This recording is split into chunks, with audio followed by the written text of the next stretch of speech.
There is a silent power within you, a sculptor, patiently shaping the contours of your life with every passing thought. Unseen yet undeniable, this force molds your health, your fortune, your character. James Allen, with the clarity of a sage and the calm of a monk, brings this truth to light in As a Man Thinketh, a timeless meditation on the creative power of thought. This is not a book of idle philosophy or lofty abstraction. It is a guide for those willing to look inward, to take responsibility, and to rise. Within these pages, Allen reveals how your thoughts are not only reflections of your current state, but the seeds of all future becoming. From health to purpose, from vision to serenity, each chapter is a mirror held up to the soul, a chance to see, to awaken, and to transform. If you have ever wondered why life unfolds the way it does, or suspected that the answer lies not in chance, but in something far deeper, then this book will not only answer your question, but place the power squarely in your hands. Here lies not a path for the chosen few, but for anyone willing to master their thoughts, direct their mind, and forge a character worthy of their highest dreams. Begin here, and begin now. For as a man thinketh in his heart, so is he. First chapter, Thought and Character. A man is quite literally what he thinks. His character is the complete sum of all his thoughts. If the soul of a man is like a garden, then his thoughts are the seeds, some sprouting weeds, others bearing fruit. Just as the gardener cultivates his plot, keeping it free from unwanted growth and planting the flowers and fruits he desires, so too must a man tend the garden of his mind.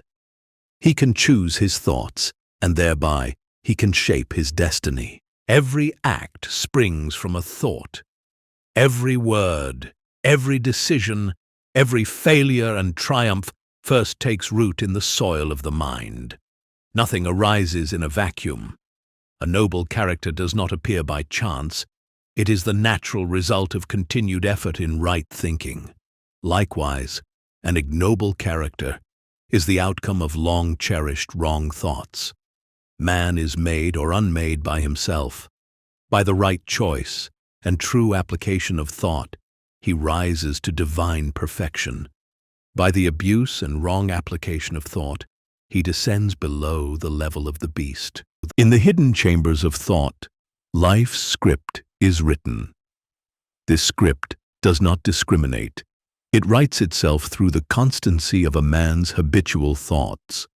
Thought and character are one. The outer conditions of a person's life will always be found to be harmoniously related to his inner state. It is no accident when suffering follows vice or joy follows virtue. Circumstances do not make the man, they reveal him to himself. Men imagine that thought can be kept secret, but it cannot. It rapidly crystallizes into habit, and habit solidifies into circumstance. Good thoughts bear good fruit. Bad thoughts bear bad fruit. The world presses us with events, but it is our thoughts that convert these events into the substance of our character. If you would change your condition, you must begin by changing your thoughts. This is not an abstract doctrine. Consider the man who lives in fear and hatred. His days are troubled, his face is drawn, and his soul is stormy. Contrast him with the one who harbors love and serenity. His life breathes peace, and his countenance is calm. Each man has summoned his fate by the tenor of his thoughts. He need not curse his lot, nor blame his neighbors, for he has crafted his reality as surely as the blacksmith shapes iron. To think rightly is to align oneself with divine law. It is to understand that we do not suffer by chance, but by ungoverned thoughts that build invisible chains. To escape suffering, a man must purify his thoughts. Let him cease to think evil of others, and he shall cease to suffer evil from others. Let him lift his thoughts, and life will rise with him. Thus, the key to every man's transformation lies not in changing his circumstances, but in transforming himself. In the silence of self-mastery, he will find his highest joy. As a man thinketh in his heart, so is he, not merely in the realm of dreams, but in the inescapable reality of his own becoming. Key learnings. 1. Thought is the root of character. Who we are is shaped entirely by what we think. 2. Circumstances reflect our inner life. They are not random but mirror our mental state. 3. Noble or ignoble character is not fate. It is cultivated through persistent thinking. 4. Life's joy or suffering arises from our habitual thought patterns, not external forces. 5. Self-transformation begins with thought purification, not with changing the outer world. Second chapter. Effect of thought on circumstances. A man's mind is the master weaver, both of the inner garment of character and the outer garment of circumstance. By the loom of thought, he weaves both, and every day he adds to the fabric, whether he chooses consciously or not. Circumstances arise not as chance occurrences, but as the unfolding results of consistent mental patterns. Men are anxious to improve their circumstances, but are unwilling to improve themselves. They therefore remain bound. The world without is a reflection of the world within. Even when a man finds himself in poverty, degradation, or sorrow, it is not merely the world pressing upon him. It is also the echo of his thoughts. For as he thinks, so he becomes. As he continues to think, so he remains. Unjust or seemingly cruel conditions are not the tyrants of fate, but the indicators of deeply sown thoughts. The soul attracts what it secretly harbors, loves, and fears. That which it clings to or resists will manifest itself. Thus, man is constantly drawing to himself the circumstances most suited to his current state of being. Whether through aspirations or fears, desires or denials, the external world shapes itself to the inner life. This principle applies even to the so-called good or bad fortune of a man. He does not get what he idly wishes for, but what he justly earns. Wishes are fleeting shadows, but thoughts are seeds. A man can rise, conquer, and achieve only by lifting his thoughts. Until he lifts them, he remains tethered to conditions that reflect his lower state. The universe does not grant success arbitrarily. It honors the laws of inner order. Even in hardship, one can trace the path back to thought. A man may groan under burdens he does not understand, but if he examines his life truthfully, he will see the hidden cords that his past thinking has woven. When he lifts his thoughts and changes his inner pattern, the outer world must change with it. It is law. The dreamers, the artists, the innovators, they do not escape the law but master it. They create visions, hold them firm, and shape their world by the force of sustained thought. As a man ceases to blame circumstances and begins to perceive the silent power within, he stands on the threshold of mastery. Key learnings. 1. Circumstances are the direct reflection of habitual thought patterns. 2. Change in life's external reality begins with sincere and sustained self-reflection. 3. Desires and fears alike shape our experience by magnetizing corresponding conditions. 4. Growth demands the discipline to lift thought beyond wishful dreaming to responsible creation. 5. True power arises when one ceases to blame others and recognizes his own thought as the architect of his destiny. Third chapter. Effect of thought on health and the body. The body is the servant of the mind. It obeys the operations of thought, whether those thoughts are deliberately chosen or passively accepted. Disease and health, like circumstances, are rooted in thought. Sickly thoughts will express themselves through a sickly body. Strong, pure, and cheerful thoughts build up the body in vigor and grace. The body responds swiftly to the commands of the mind. Habitual fear and anxiety disrupt the heart, cloud the brain, and damage the nerves. The face reflects the mood of the mind, and over time, The body bends to reflect the soul's architecture. If a man harbors envy, hatred, doubt, or gloom, he will see them take form in his flesh. On the other hand, calmness, confidence, and goodwill illuminate the face and bring health to the limbs. Thoughts of malice, envy, disappointment, or despair rob the body of its health and grace. Meanwhile, thoughts of serenity, love, and joy act like restorative elixirs. The pure in heart not only see God, but in time, they embody divine vitality. Clean thoughts make clean habits, and clean habits preserve the temple of the soul. The body. The people who live in continual fear of disease often fall prey to it. They attract what they focus on. The law is clear. What a man continues to dwell upon will eventually manifest in his world. Mental habits shape biological realities. A man who governs his thoughts well finds not only moral clarity, but physical resilience. Thus, let the man who would renew his body guard his thoughts. Let him banish doubt and fear, for they are the enemies of health. He who maintains a bright, calm, and hopeful mind will discover that even in adversity, his body remains a faithful servant, adapting and healing in response to his higher will. Key learnings. 1. The body reflects the consistent tone of one's thoughts, whether uplifting or corrosive. 2. Emotional states such as fear and bitterness can physically weaken and damage the body. 3. Serenity, confidence, and goodwill contribute to health and physical vitality. 4. Thought control is the first step toward bodily self-care and healing. 5. Fixation on illness often attracts it. Inner peace and positivity are antidotes to disease. 4th chapter, Thought and Purpose. Until thought is linked with purpose, there is no intelligent accomplishment. With the clarity of purpose, thought rises from aimless dreaming into guided power. The soul cries out for direction, and without it, life becomes a restless, drifting sea. Thought allied fearlessly to purpose becomes creative force. It leads, molds, and transforms.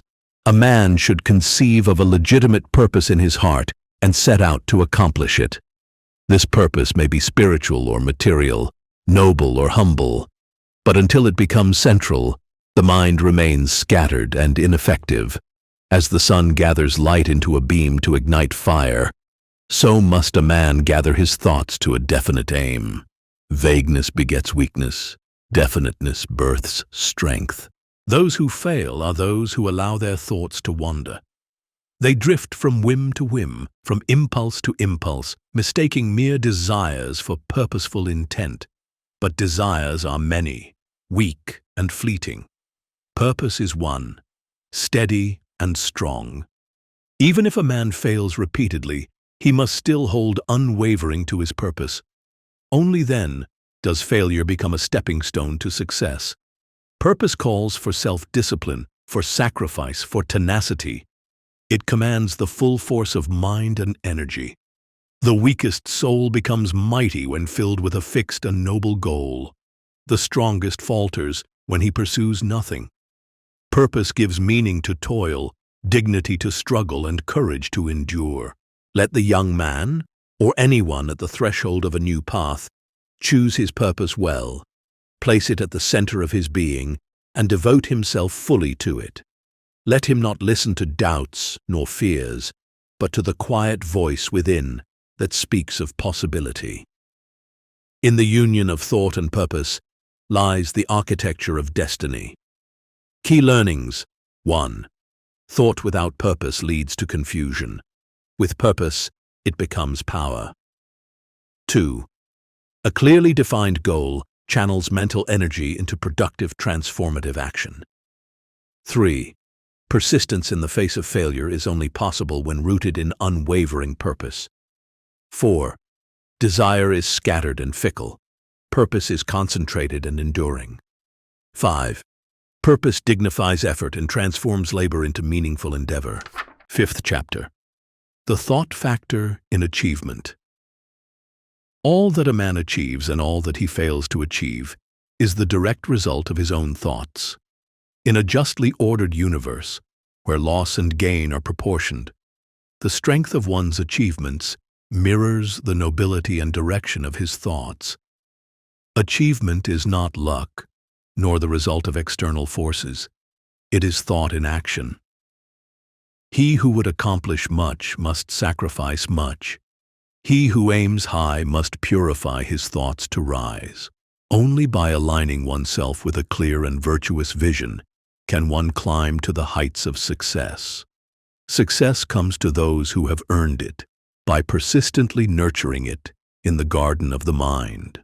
Dreams are the seedlings of reality, but dreams unsupported by effort fall away like chaff in the wind.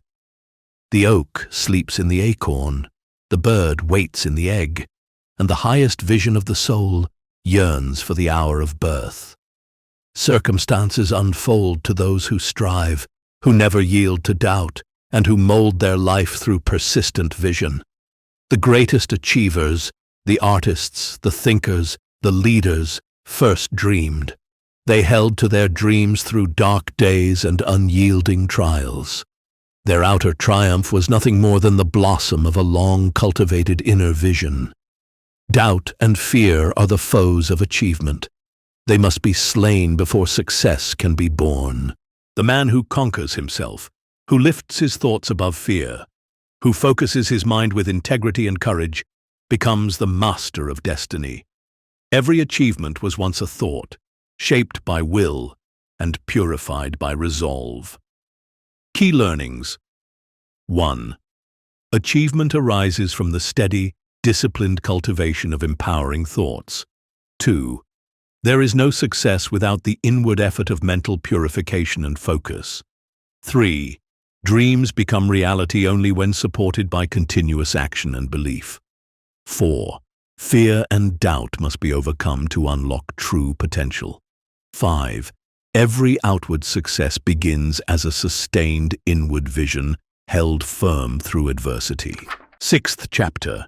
Visions and Ideals. The dreamers are the saviors of the world. As visible things are shaped by the invisible thought, so men, through dreams, fashion the reality of tomorrow. Without vision, life is barren and directionless. The world owes its progress to those who cherished high ideals, who dreamed lofty dreams, and who lived to see them realized. He who cherishes a beautiful vision, a lofty ideal in his heart, will one day realize it. Columbus cherished a vision of another world and discovered it. Copernicus dreamed of a multiplicity of worlds and revealed them. The Buddha beheld the vision of a spiritually pure man and became one. The world opens to those who dream with faith and persevere with action. Do not let the vision fade. Nurture it in silence. Let it shape your days and direct your energies. Though the outer world may scoff and the path may seem dim, hold to your vision. What you long to become is not a mirage. It is the soul's true call to its highest self. The soul attracts what it secretly harbors. Every noble vision patiently cherished will one day clothe itself in reality. This is the law of life. Temporary failure and hardship only serve to refine and strengthen the dreamer. The true dreamer holds fast through ridicule, through failure, through storm. He walks by the light of the invisible and becomes a lighthouse to others. As you think, so shall you become. To desire is not enough. You must desire greatly, dream constantly, and act persistently. The vision you glorify in your heart, the ideal you enthrone in your mind, this you will build your life by, this you will become. Key learnings. 1. Dreams and visions are the precursors of all meaningful achievement. 2. Those who hold steadfast to their ideals, despite adversity, shape the world. 3. Every great life is built upon a cherished and unwavering vision. 4. Vision must be nurtured with belief, patience, and disciplined action. 5. Your dominant inner vision defines the form and quality of your outer life. 7th chapter. Serenity. Calmness of mind is one of the beautiful jewels of wisdom. It is the result of long and patient effort in self-control. Its presence is the sign of ripened experience and spiritual maturity. A calm man, having learned how to govern himself, knows how to adapt to others. And they, in turn, revere his strength and rely on his presence. The more tranquil a man becomes, the greater his success, influence, and power for good. The strong, calm man is always loved and revered. He is like a shade-giving tree in a thirsty land or a sheltering rock in a storm. People instinctively trust the one who does not speak in haste or react in anger. A man becomes calm in the measure that he understands himself as a thought-evolved being. He sees the internal relations of things. He understands how to correct his conditions by working patiently and wisely upon himself. The calm man, having learned how to control his thoughts, has become the master of his destiny. The angry man, the anxious man, the doubting man, they are tossed by the storms of their own minds. But he who is calm has risen above these tempests.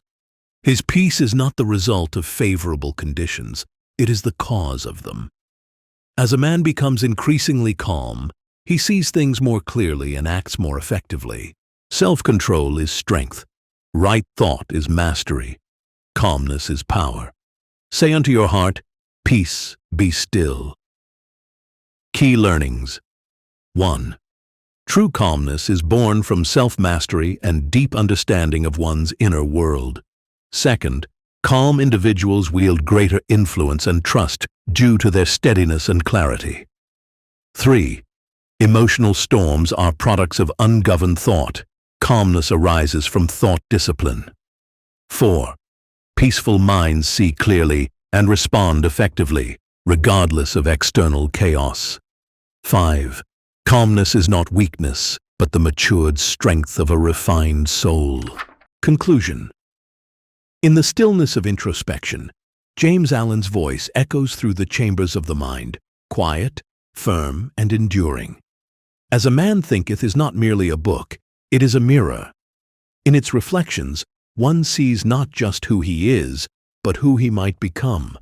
The great lesson that binds every chapter is this: man is the master of his destiny, the builder of his character, and the author of his life through the ceaseless flow of thought.